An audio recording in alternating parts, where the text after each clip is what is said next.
Gente, hoje eu vou contar a história dessa minha slime. Enquanto eu vou pondo alguns negócios nela. Tá, gente? Só que ela não é a mesma que eu vivo mostrando. Mas eu vou dizer. Ela parece que tá buddy, olha só. Ó, foi assim. Rayane levou ela, só que ela tava toda branca, sem nenhum efeito, nenhuma decoração.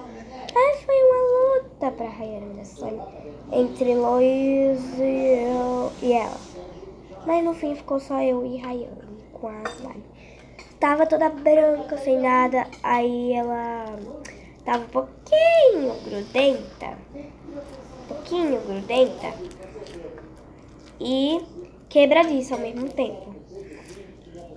Aí eu pensei, o que será que eu posso fazer com essa slime pra ajeitar? Porque se fosse detergente, se fosse água, se fosse hidratante, se fosse qualquer coisa, assim, ela ia grudar mais ainda e não ia prestar.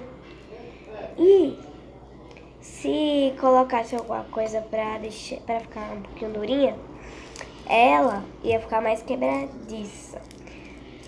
Mas aí eu já podia ajeitar essa quebradicidade, mesmo se ela ficasse totalmente dura.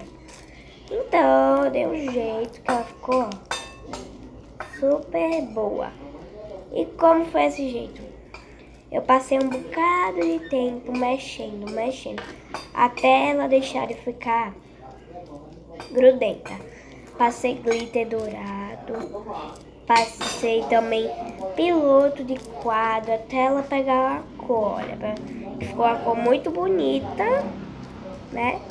Mas aí ficou... Olha só como tá assim, ó. Tá muito... Consistência, acho que tá muito boa, gente, sério.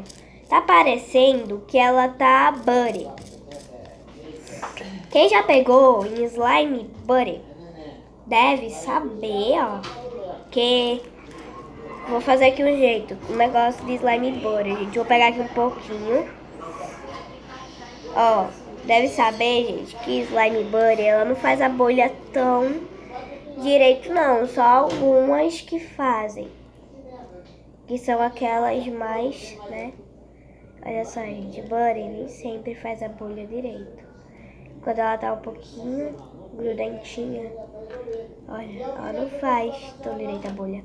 Mas, gente, é porque eu acabei de botar detergente, né? Então ela ficou assim, você tem que mexer, ó, até ela fingir que não tem mais detergente. Tipo assim, né, gente? Olha isso. Minha mão agora tá em qual estado, gente? Quer olhar? Olha só. Minha mão, gente, tá nesse estado, tipo, limpa. Porque quanto mais você mexe, depois você faz assim, ó. Tira todos os sujos da sua mão. E é mais facinho de limpar quando se usa detergente, mas a água também serve. Mas eu gosto mais de usar detergente, né? Então, gente, Loise vai me dar slime segunda-feira. Gente, eu tinha várias slimes, saíram uma em cima da outra em uma mesinha. Mas aí eu vendi. E outras ainda existiam, só que jogaram fora. Que tava no meu baú de brinquedo, aí foi fazer um negócio, foi tirar tudo dele, né? E jogaram fora minha avó, meu avô, meu padrasto. Ó, gente, buddy, ela nem sempre faz a bolha.